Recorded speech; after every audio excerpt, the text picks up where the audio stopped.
Hello and welcome to the kickoff of Season 5 of the Energy Detox, coming to you today from Calgary, Canada. And today's setting is perfect for today's topic, which is pet peeves, or at least my pet peeves. And I don't say that because I have pet peeves related to Canada or the way Canadians speak, or how nice Canadians are, or the Canadian Prime Minister, or the use of the metric system here in Canada. No, I share that because here in Calgary, it can get really, really cold. In fact, just under 2 weeks ago here, it was 35 degrees below zero.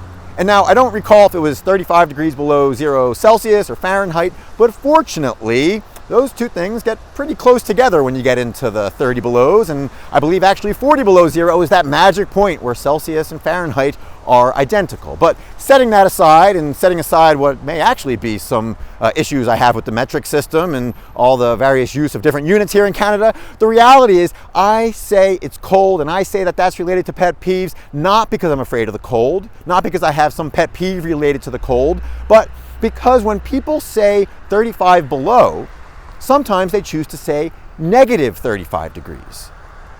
And for whatever reason, and again, maybe this is some insight into the inner workings of Joe Sinnott, that's always bothered me a bit.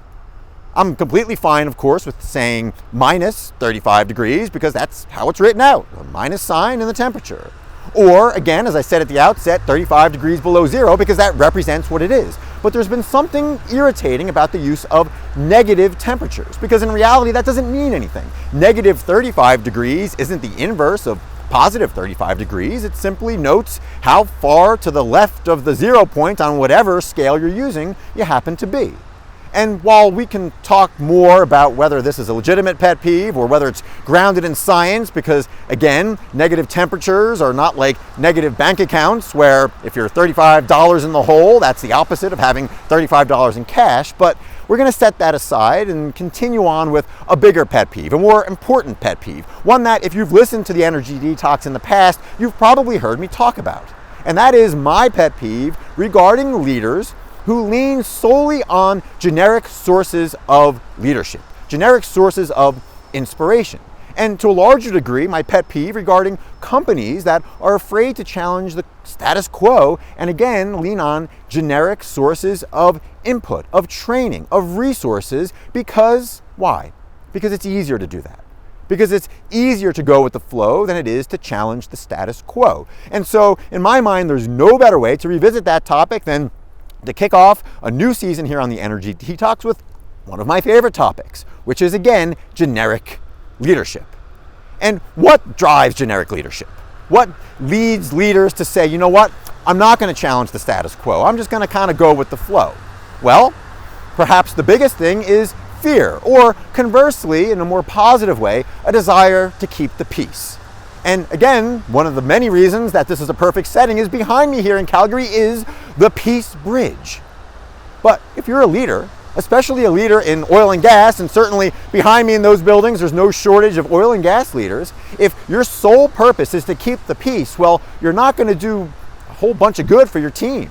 You're not going to do a whole bunch of good for your company or for your industry, because merely keeping the peace by maintaining the status quo and regurgitating generic talking points, generic approaches, generic ways to deal with problems and challenges and obstacles is not going to lead you to long-term success.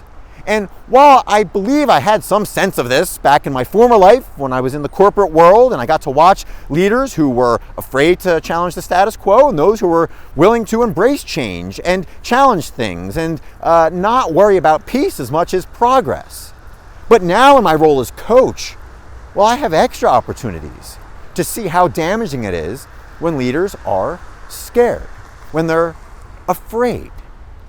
And while, again, my perspective as a coach is fueled by lots of conversations I have with individual leaders, typically this perspective is fueled by the conversations I have with their stakeholders, with their reports, with their customers, with their peers, with their bosses, who also express frustration, but also show that they too understand how difficult it can be to challenge the status quo, how difficult it could be to not simply embrace peace and kumbaya and new approaches, new resources that might be a little bit different, but might actually move the needle a bit.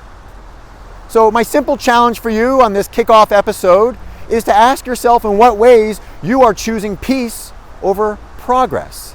Ask yourself in what ways you're perhaps being a bit too nice, like, again, some of the fine folks around me who are walking around here, and embracing the Canadian spirit out of a fear of challenging the status quo. And I don't say this because we're simply fueling my pet peeves and because this is something that I see that frustrates me. No. I say this because it's a very practical reason that many people fail to get engaged in companies or in teams or fail to engage with a particular leader. Because if they see a leader who is simply generic and out of the box and spouting the same talking points in terms of doing the right thing or spouting the same things that you can get from any corporate mission statement or set of values, which have a place, but they're not enough. They're certainly not enough in an industry with all of the challenge that oil and gas faces. So again, ask yourself in what ways your witting or unwitting embrace of the status quo and a peace over progress approach is limiting the pride and the enthusiasm and the engagement of your team. Because again, if there's one other thing that I've learned here in Calgary over the last couple of days, it's that Calgarians or Calgary natives or whatever we call the locals here, I obviously haven't learned that yet, they have pride in their city because it's unique. It's different. It's unlike other Canadian cities, or so I'm told, and again, with my American bias, it's perhaps because of the influence of America from a couple decades ago, but again, I still have to do a little research on that. Nevertheless, they have pride. Why? Because it's different. It's a different city. It's a different set of values. It's a different embrace, if nothing else, as you see in the gift shops around here, of oil and gas. In fact, you can buy some t-shirts that say, I heart Alberta oil, which is interesting, and if nothing else, different. And it leads to pride. It leads to engagement. And that's what you want as a leader. So my final admonition for you is do not settle for the status quo. Do not settle for the easy path, the peaceful path as you can find behind me. But do join me on future episodes of the Energy Detox. Do share your own pet peeves with me and do provide feedback on topics that you'd like me to cover over the next couple episodes here in Season 5 of the Energy Detox. With that, thank you for spending some time with me here in Calgary on what is a relative heat wave that I'm enjoying right now. And again, I look forward to you joining me again here next time on the Energy Detox.